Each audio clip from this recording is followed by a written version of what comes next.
jeter, une maille serrée, un granit, et c'est parti. Exhibile tendrement ces petites abeilles, toujours occupées, jamais en veille. C'est pas compliqué, on va y arriver avec nos menus. Mamie crochet. Bonjour à tous, j'espère que vous allez bien. On se retrouve aujourd'hui pour un nouveau papa. Papa de cette petite toque qui est mythique. On la connaît depuis la nuit des temps. Et pourtant, il y a toujours des questions au sujet de cette toque, surtout au fait de comment la faire en toute taille. Alors, je vais vous donner l'astuce et vous allez voir combien c'est simple. C'est vraiment très facile. Allez, c'est parti. On va déjà commencer par le matériel. Pour moi, pour le matériel, pour cette jolie toque d'hiver, alors on est toujours dans l'idée de faire de se faire plaisir déjà de une, mais de faire les cadeaux de Noël et de deux, et de pourquoi pas préparer les marchés de Noël. Si vous regardez cette vidéo au mois de mars, ça servira à rien pour les marches de Noël, mais vous pourrez toujours vous faire plaisir et toujours en faire un cadeau. Donc, pour avoir un joli produit qualitatif, j'ai choisi ce fil qui est donc de chez Drop, que vous trouverez dans la boutique Laine du Monde et qui s'appelle Drop Air. Air, pourquoi? Parce qu'elle est très aérée, d'une douceur incroyable, et la composition justifie cette douceur puisque elle est en 65% d'alpaca, 28% de polyamide et 7% de laine. On est vraiment sur quelque chose de très doux. Alors maintenant, on va parler de comment faire. Alors, combien vous en aurez besoin, ça dépendra de pour qui c'est adressé, enfant, ado, adulte. J'ai voulu rajouter à ça une petite étiquette. Vous pouvez aussi mettre les classiques boutons, 2-3 boutons sur le côté du bonnet, suivant la taille. Et nous allons parler maintenant de ce qui nous intéresse, c'est comment faire cette toque pour toute taille. Ce qui est important pour commencer cette toque, puisque une toque est faite de la façon suivante, vous avez une base, comme ceci, et ensuite vous avez donc un bandeau, voilà, qui va venir enserrer la tête. Mais il faut arriver du sommet de la tête donc à la bonne circonférence pour pouvoir ensuite attaquer maille dans maille le diamètre, le tour de la toque. Pour ça, il va falloir que vous connaissiez le diamètre qui vous est nécessaire. Pour connaître le diamètre nécessaire, il va falloir qu'on fasse une toute petite opération. Tout le monde a sur son téléphone la fameuse calculatrice, donc vous allez voir, ça va être vraiment très simple. Avant toute chose, vous allez avoir besoin des circonférences de tête. Alors ça, vous regardez pas là, parce que ça, généralement, c'est pour les bonnets et pas pour les toques, c'est pas pareil. Donc, ici, alors je vous laisse regarder, je vous laisse noter, voir ce qui vous intéresse. Vous avez donc de l'enfant jusqu'à l'ado, la femme et l'homme adulte. Donc pour tout ce qui est enfant, vous allez retirer 3 cm et tout ce qui est pour ado, femme et homme, vous retirerez 5 cm. D'accord. Donc maintenant que vous avez la façon, les mesures sur le carnet, on va prendre, pour ma part, je vais prendre 56 cm donc de circonférence, ce qui est le plus banal, mais vous pouvez bien évidemment mettre le nombre que vous voulez, et pas toujours pareil, vous pouvez même mettre le nombre que vous voulez pour les enfants. Je vous donne l'exemple de mes 56 cm, mais vous allez faire le calcul selon votre taille à vous. D'accord?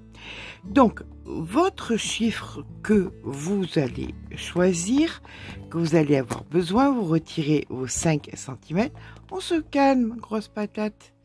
Merci. Vous retirez vos 5 cm. une fois que vous avez, bien évidemment, une fois que vous avez obtenu votre chiffre nécessaire, vous allez le diviser par 3/14 et vous rajouterez un, peu importe la circonférence, que ce soit pour ado, pour enfant, pour adulte, vous retirez donc soit, on va se déplacer puisqu'on dérange jeune homme, si c'est pour les enfants, donc vous le savez, 3 cm, ado adulte, ça sera 5 cm. Ce chiffre, vous le divisez par 3/14 et vous rajoutez 1. Et là, vous allez obtenir le diamètre, c'est-à-dire, en passant par le centre, quel est le diamètre d'un côté à l'autre. Et ça, c'est génial. Pourquoi? Parce que vous allez crocheter en cercle et quand vous obtiendrez le diamètre que vous avez nécessaire, c'est tout simplement que vous serez prêt et prête à travailler une seule maille dans une seule maille. En l'occurrence là, nous partirons sur des brides prises par l'arrière, mais pour faire le corps donc de votre toque et non plus les augmentations. Ok? Donc là, ce qui nous intéresse pour l'instant, c'est de partir. Donc, je suis désolée. Il a aucun respect. Il a aucun respect. Ça te dérange si je me mets là? Bon, écoutez.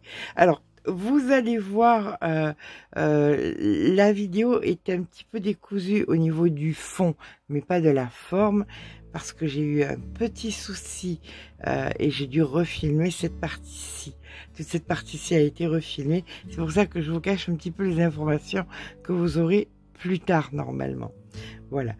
Donc, l'important étant le calcul de votre diamètre que vous allez obtenir en faisant donc un cercle magique. Dans ce cercle magique, vous allez venir faire 2 mailles en l'air et ensuite vous ferez 8 demi-brides. Donc une, ça on ronde fort, hein. Mon amour, 2, 3, vos 8 demi-brides obtenues. Alors, on est d'accord que c'est pour toutes les tailles, ça, hein, que ce soit pour enfants, pour adultes, pour ce que vous voulez. Là, nous faisons à présent une maille coulée et nous allons faire à présent des augmentations. Donc, nous avions 8 demi-brides, nous faisons 8 augmentations en demi-bride. Donc dans chaque demi-bride du rang précédent, vous allez faire des augmentations. Donc vous finirez votre rang avec 16 demi-brides. Je vous rejoins quand c'est fait. À de suite. Voilà, nous avons à présent 16 demi-brides. On va venir dans la première ici, faire une maille coulée. La séquence qui suit, c'est une demi-bride et une augmentation. Donc, on vient faire une maille en l'air. Ici, nous faisons donc notre demi-bride et dans celle qui suit, une augmentation.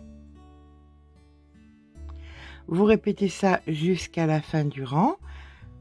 Demi-bride, augmentation, demi-bride, augmentation. Je vous rejoins en fin de rang. Je viens de vous rajouter ici le nombre de demi-brides que vous devez obtenir à la fin de chaque rang. D'accord? Comme ça, vous aurez un petit repère.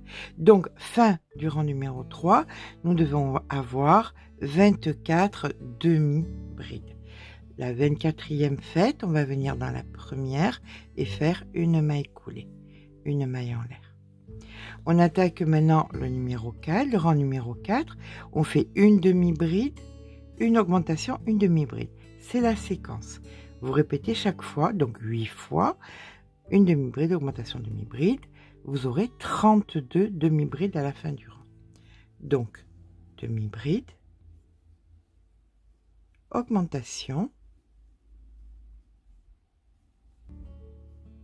demi-bride. D'accord? Ça, on le fait 8 fois, à de suite. Nous voici donc avec nos 32 demi-brides. Je vais, hop, voilà, checker chaque fois. On arrive donc à 3, le rang numéro 5 maintenant, 3 demi-brides et une augmentation. On doit terminer notre rang avec 40 demi-brides. Donc c'est parti, maille coulée, maille en l'air, 3 demi-brides, 1, 2, 3 et une augmentation. Ceci est la séquence que je répète 8 fois mes 5 mailles que nous venons, demi-brides que nous venons de faire, on aura 40 demi-brides. D'accord? Je vous rejoins à la fin du rang. On termine donc le rang par la 40e demi-bride et on vient faire notre maille coulée. À partir de maintenant, je vais vous laisser faire parce que c'est pas compliqué. Vous avez peut-être vu et compris comment ça fonctionnait. Nous avons sur les rangs impairs, je vais prendre une autre couleur pour que ce soit peut-être plus flagrant. Voilà. Sur les rangs impairs, ici, là, là, vous avez des chiffres impairs de brides par lesquels votre ouvrage commence, votre rang commence. Vous voyez? Rang impair, rang impair, rang impair. Quand c'est un rang impair, vous avez le chiffre donc 1, 3, 5. Vous imaginez bien que le R9 sera donc ici de 7. Le R11 sera donc de 9, etc., etc. Maintenant, pour ce qui concerne les rangs pairs, celui-ci, celui-ci, celui-ci, le 10 est exact, et ça, et la suite, on divise, on partage. Là, vous avez votre chiffre d'ici, donc ça vous fait 1, 2, 3 mailles. Là, il vous en faut 4. Sur le rang d'après, il en faut 4. Donc, on en met une devant, l'augmentation au milieu et une derrière. D'accord? On reprend sur le 6.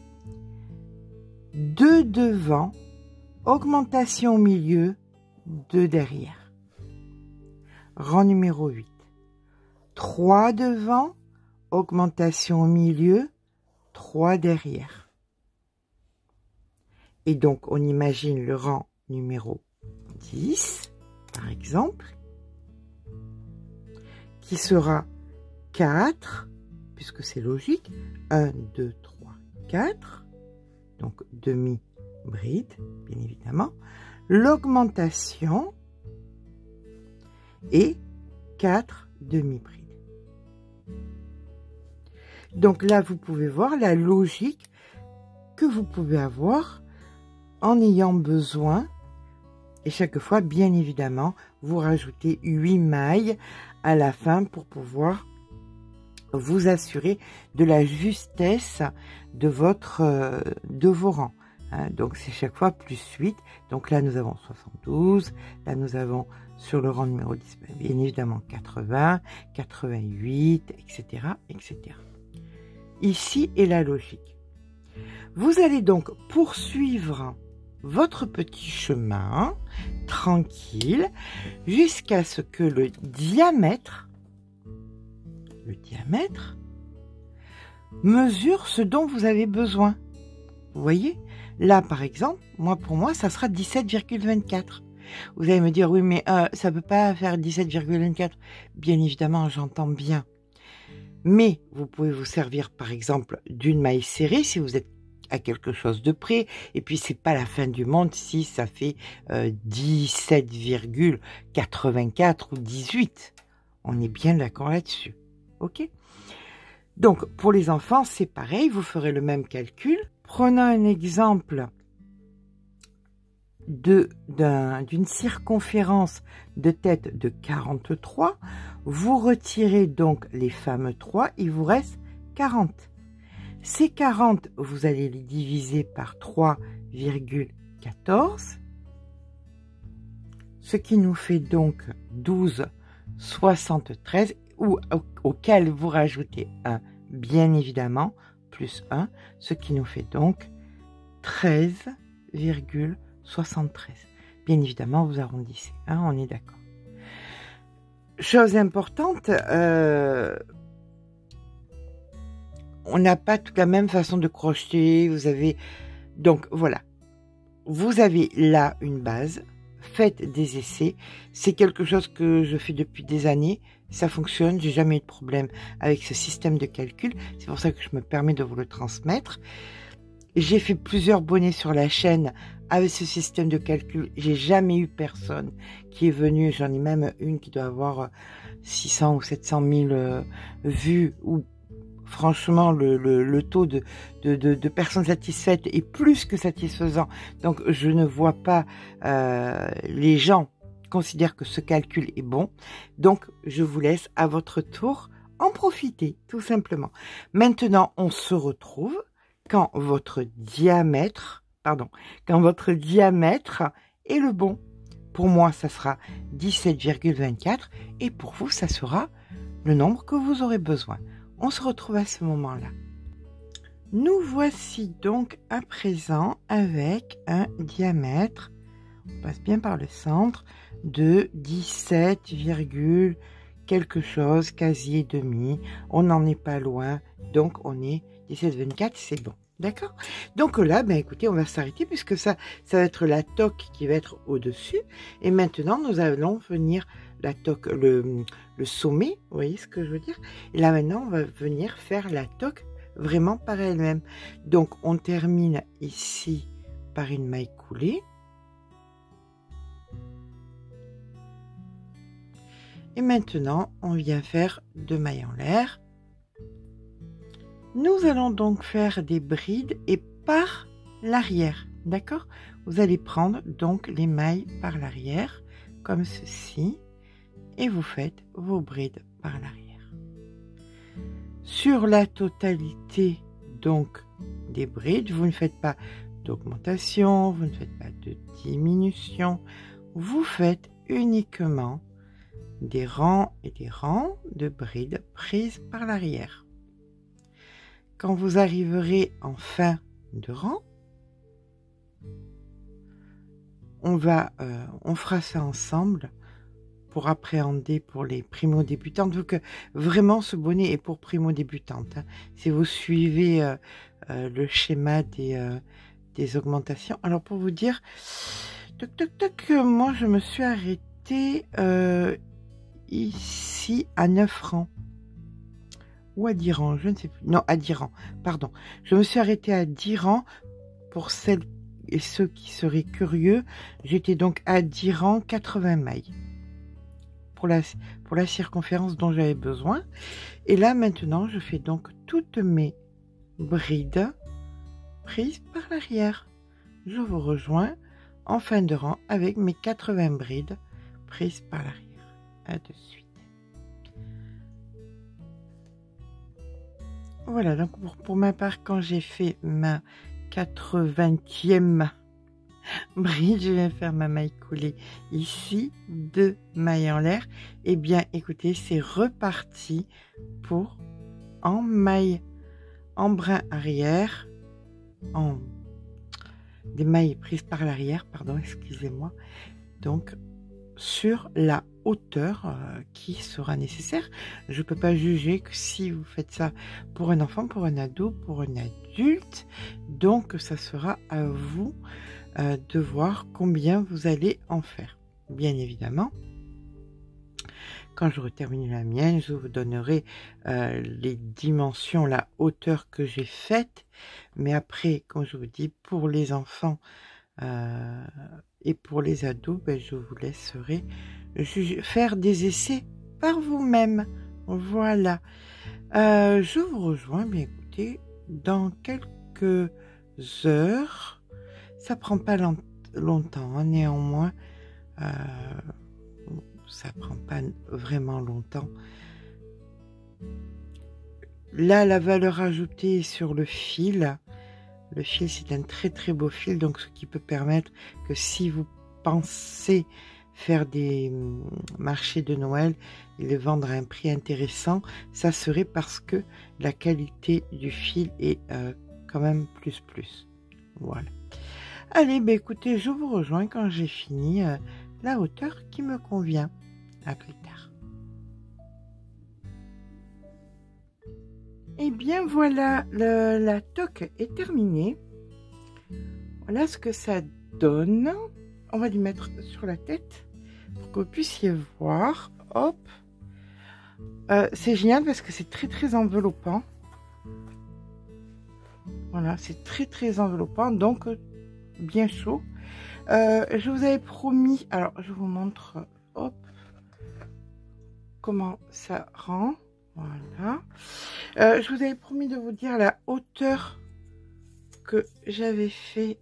Le nombre de rangs 1, 2, 3, 4, 5, 6, 7, 8, 9, 10, 11, 12, 13, 14, 15, 16, 17, 18, 19 rangs. Donc pour la largeur de la toque et en centimétrage, ça fait 12 cm.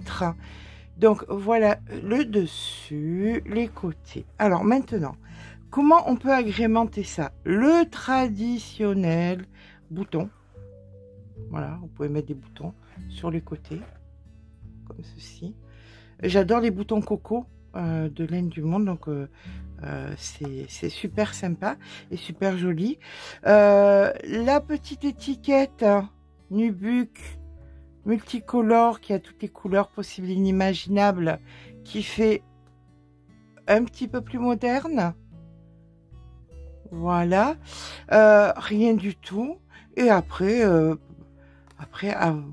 vos idées, à vous, hein, vous pouvez mettre ce que vous voulez, si vous voulez décorer. Voilà. Bien écoutez, j'ai eu besoin d'une pelote entière et voilà ce qui me reste de la deuxième. Donc on dira vraiment même pas 2 pelotes pour faire l'ouvrage. Donc c'est un ouvrage qui, si on regarde à combien il revient même pas à 10 € puisque il reste tout ça. Donc vraiment, il en reste vraiment beaucoup. Ça, c'est une pelote neuve. Ça, c'est ce qui me reste. Donc vous voyez que quand même, il en reste beaucoup. On va dire une pelote et quart, une pelote et demie, même pas. Je pense vous avoir donné tous les renseignements nécessaires. Je vais vous faire des photos, bien évidemment. Ce fil est tellement doux. Tellement doux et tellement chaud de par sa composition. J'arrête de parler. J'espère que ce petit papa vous aura plu. Si c'est le cas, n'hésitez pas à mettre un petit pouce en l'air. Ça fait toujours plaisir. Mais surtout, abonnez-vous. Je vous fais de gros bisous. Et je vous dis à très vite.